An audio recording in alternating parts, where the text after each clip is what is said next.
بسم اللہ الرحمن الرحیم، السلام علیکم ناظرین۔ لال مسجد کے خطیب مولانا عبدالعزیز صاحب نے فیصل مسجد کے متعلق ایک بیان دیا ہے۔ پہلے آپ وہ بیان سن لیں اور اس کے بعد پھر ہم اس پر تھوڑی سی گفتگو کریں گے اور یہ بتائیں گے کہ اس پر حکومت کا ریئیکشن کیا آیا ہے اور فیصل مسجد کی تاریخ کیا ہے۔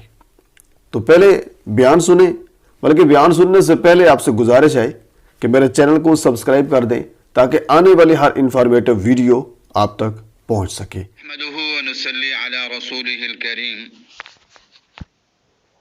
فیصل مسجد پاکستان کی ایک عظیم مسجد ہے اور ایک بہت بڑا مرکز ہے، لیکن افسوس اور دکھ کا مقام یہ ہے کہ فیصل مسجد کے تقدس کو پامال کیا جا رہا ہے۔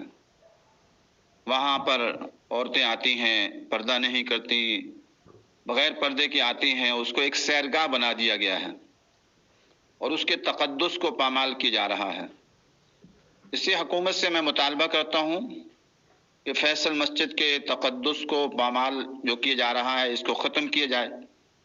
وہاں ضابطے بنائے جائیں کہ اندر وہ جا سکیں کہ عورتیں جو پردے کے ساتھ آئیں گی، بغیر پردے کی کوئی عورت نہیں جا سکے گی، اور نمازوں کے لیے آئیں گی، نمازوں کی ترتیب ہوگی۔ وہاں درس قرآن اور درس حدیث کی ترتیب بنائی جائے۔ وہاں ایک بہت بڑا دینی مدرسہ بن سکتا ہے، لیکن افسوس اور کا مقام یہ ہے کہ فیصل مسجد کا تقدس پامال کیا جا رہا ہے۔ میں التجا کرتا ہوں، التماس کرتا ہوں اور منت سماجت کرتا ہوں حکومت سے کہ فیصل مسجد کے تقدس کی پامالی کو ختم کیا جائے۔ جامع حفصہ کی طالبات اور معلمات کو مجبور نہ کیے جائے کہ ہم اپنے اساتذہ اور طلباء اور طالبات اور معلمات سمیت فیصل مسجد میں اچانک پہنچ جائیں کسی وقت اور وہاں کا کنٹرول سنبھال لیں، اور جب تک حکومت ہمارے مطالبات تسلیم نہ کرے وہاں رہیں۔ ہمیں گولیوں سے نہیں ڈر لگتا، اس لیے کہ گولیاں کھانا تو سعادت ہے۔ جامع حفصہ میں بھی ہم نے گولیاں کھائی ہیں اور گولیاں کھانا ہمارے لیے سعادت ہے اللہ کی راہ میں۔ اسلام کی سربلندی کے لیے اور قرآن و سنت کے نفاذ کے لیے گولیاں کھانا ہمارے لیے سعادت ہے۔ الحمدللہ ہمارے پاس 3500 کے قریب طالبات ہیں اور اس کے علاوہ 2000 سے زائد 2-3 ہزار سے زائد طلباء بھی موجود ہیں، اور اس کے علاوہ پاکستان پورے میں ایک بڑی تعداد ہے جو ہماری فکر اور کی سوچ اور کی حامی ہے۔ تو اس لیے ہماری التجا ہے ڈی سی صاحب سے اور اسسٹنٹ کمشنر رانا موسیٰ صاحب سے اور دیگر جو حکومت کے افسران ہیں کہ وہ فیصل مسجد کے تقدس کی پامالی جو ایک عرصے سے ہو رہی ہے اس کو ختم کریں، اس کو ایک مرکز بنائیں دین کا۔ وہاں ایک بہت بڑا دارالمطالعہ ہونا چاہیے، مردوں کے لیے اور عورتوں کے لیے الگ دارالمطالعہ ہونا چاہیے، اور وہاں درس قرآن اور درس حدیث کی ترتیب ہونی چاہیے۔ میں امید کرتا ہوں کہ حکومت اس طرف متوجہ ہوگی اور ہمیں مجبور نہیں کرے گی کہ ہم مجبوراً، جیسے الفلاح مسجد کا ہم نے انتظام سنبھالا ہے اور اس میں بہتری کی صورتیں لا رہے ہیں، ایسے ہی فیصل مسجد کی طرف بڑھیں اور بڑھ کر وہاں کا کنٹرول اور انتظام سنبھالیں اور اس کی تقدس کی پامالی کو بھی ختم کریں اور اس کی بہاروں میں اضافہ کریں، اور فیصل مسجد 24 گھنٹے درس و تدریس کے لیے کھلی ہو اور وہاں دارالمطالعہ ہوں جہاں دنیا کی سینکڑوں زبانوں کے اندر کتابیں موجود ہوں، لوگ آئیں مطالعہ کریں، بچوں کا الگ مطالعہ گاہ ہو، بڑوں کے لیے الگ ہو اور عورتوں کے لیے الگ ہو۔ میں امید کرتا ہوں کہ حکومت اس سلسلے میں توجہ کرے گی۔ وآخر دعوانا الحمدللہ رب العالمین۔ حکومت فیصل مسجد کی تقدس کی پامالی کو فوری طور پر ختم کرے اور جامع حفصہ اور اس کے متعلقین کو مجبور نہ کرے کہ وہ مجبوراً فیصل مسجد کا انتظام اور کنٹرول سنبھال لیں۔ جی ناظرین، آپ نے بیان سنا مولانا عبدالعزیز صاحب کیا کہہ رہے تھے۔ حضور والا، میں اگر میرے سے اب پوچھیں تو میں مولانا عبدالعزیز صاحب کے اس بیان سے 200% اتفاق کرتا ہوں۔ اس کی بہت سی وجوہات ہیں۔ all of Maulana Asia, Abdul Aziz صاحب supporting بات کر رہے ہیں 88-meter-high میں درخواست minarets. دیتا ہوں، The میں التجا کرتا ہوں، میں fountain areas گزارش can کرتا ہوں accommodate up حکومت to وقت سے 60,000 کہ یہ Muslim اقدامات worshippers. جو ہیں وہ کیے جائیں۔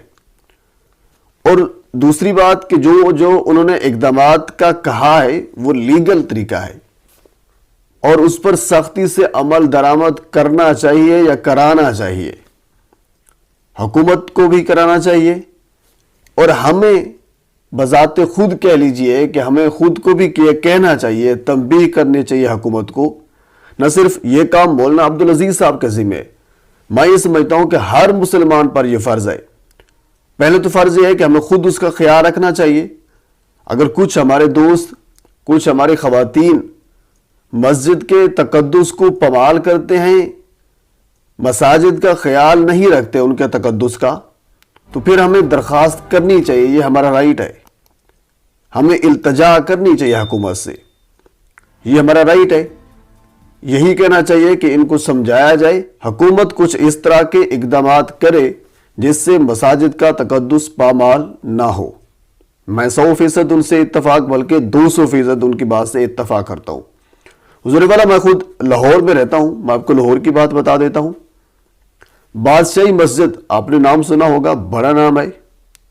یقین مانے جس طرح کسی پارک میں رش ہوتا ہے اور جس طرح کسی پارک میں خواتین نیم برہنہ حالت میں موجود ہوتی ہیں، ویسے ہی بادشاہی مسجد لاہور میں موجود ہوتی ہیں۔ یعنی ایک طرف سے نماز ہو رہی ہوتی ہے، ایک سائڈ پہ لوگ نماز پڑھ رہے ہوتے ہیں، جبکہ دوسری سائڈ پہ خواتین موجود ہوتی ہیں، نیم برہنہ حالت میں موجود ہوتی ہیں، سیلفیز کو بنا رہی ہوتی ہیں، کچھ لوگ ویڈیوز بنا رہے ہوتے ہیں، شور و غل ہوتا ہے، کوئی ان سے پوچھنے والا نہیں ہوتا، کوئی ان کو روکنے والا نہیں ہوتا، کوئی نظام نہیں ہے۔ 1 سال پہلے کی بات ہے، مسجد وزیر خان، یہ بھی لاہور میں موجود ہے، اس میں گانے کی باقاعدہ شوٹنگ کی گئی تھی۔ اس کے بعد مختلف علماء کرام کے فتاوی جات اس پر آئے، اس پر ریئیکٹ کیا گیا، تو پھر اس کے بعد جو لوگ تھے انہوں نے معافی مانگی۔ حضور والا سوال یہ ہے کہ پہلے کیوں کی گئی؟ علامہ خادم حسین رضوی صاحب اللہ ان کو غریق رحمت کرے، انہوں نے بھی اس حوالے سے یہی کہا تھا کہ یہ پہلے کیوں کیا گیا ہے۔ تو یہ بات جو مولانا عبدالعزیز صاحب کر رہے ہیں، یہ بات بالکل درست ہے۔ بالکل میں نے خود جا کر فیصل مسجد میں دیکھا ہے، یہی صورتحال ہوتی ہے۔ خواتین خصوصاً نیم برہنہ حالت میں موجود ہوتی ہیں۔ حضور والا مسجد عبادت گاہ ہیں، مسجد کوئی ایسی جگہ نہیں ہے جہاں ایرا غیرہ ہر آ جائے اور جو اس کا لباس ہو کوئی ان سے پوچھنے والا نہ ہو۔ انہوں نے کل ساری کی ساری باتیں جو ہیں وہ لیگل کہی ہے، میرے خیال میں کوئی بات ان کی ان لیگل نہیں ہے جہاں تک میں سمجھتا ہوں، کیونکہ مسجد کے تقدس کو پامالی سے روکنے کے لیے میں سمجھتا ہوں جتنا سخت قدم اٹھایا جائے اتنا نرم سمجھا جائے گا، کیونکہ اس چیز مسجد کی کہہ لیجئے کہ وہ تقدس کو پامال کرنے کی گنجائش تو ہے ہی نہیں۔ کچھ چیز ایسی ہوتی ہے جہاں تھوڑی بہت گنجائش ہوتی ہے، بندہ تھوڑے بہت برداشت کر لیتا ہے، لیکن ایسی چیزوں کا تقدس، مسجد کا تقدس ہو، اللہ معاف کرے، اس کے بعد پھر قرآن مجید کا تقدس آ جائے گا۔ اگر مسجد کا نہ روکا گیا تو اس کے بعد پھر قرآن مجید کا بھی نہیں روکا جائے گا۔ تو اسی وجہ سے مسجد کا تقدس کو پامالی سے روکنا نہ صرف مولانا عبدالعزیز صاحب کا حق بنتا ہے، میں سمجھتا ہوں تمام مسلمانوں کا حق بنتا ہے۔ حضور والا اسلام کے حوالے سے ہم خود مسلمان ہیں، میں نے آپ کے سامنے بہت سی ویڈیوز بنائی ہیں، بہت سے ولاگ بنائے ہیں، سیکولر قسم کے ولاگ بنائے ہیں آپ کے سامنے، لیکن جہاں مسجد کے تقدس کی بات آ جائے گی، جہاں قرآن مجید کی شان کی بات آ جائے گی، جہاں رسالت مآب کے شان کی بات آ جائے گی، تو وہاں کمپرومائز میرے سے تو نہیں ہو سکتا۔ میں سمجھتا ہوں بالکل صحیح کہا ہے، انہوں نے درخواست دی ہے حکومت سے، انہوں نے التجا کیا ہے حکومت سے، انہوں نے کوئی گن وغیرہ نہیں اٹھائی، انہوں نے ڈی سی صاحب سے، ایس سی صاحب رانا موسیٰ صاحب سے التجا کی ہے کہ اس چیز کو روکا جائے، انہیں ان سے درخواست کی ہے، جس طرح دستبستہ گزارش کی جاتی ہے، گزارش کی ہے۔ تو ناظرین یہ چھوٹا سا ولاگ تھا، ایک چھوٹی سی اپڈیٹ تھی، ایک چھوٹی سی نیوز تھی جو میں نے اب تک پہنچائی۔ تو آخر میں پھر آپ سے گزارش ہے کہ میرے چینل کو سبسکرائب کر دیں تاکہ آنے والے ہر انفارمیٹو ویڈیو آپ تک پہنچ سکے، اور اس کے ساتھ ہی میں فیصل مسجد کی تاریخ اور اس کی تعمیر پر بھی ایک ویڈیو بناؤں گا، لیکن وہ ایک دوسرا پارٹ ہوگا۔ بہت شکریہ۔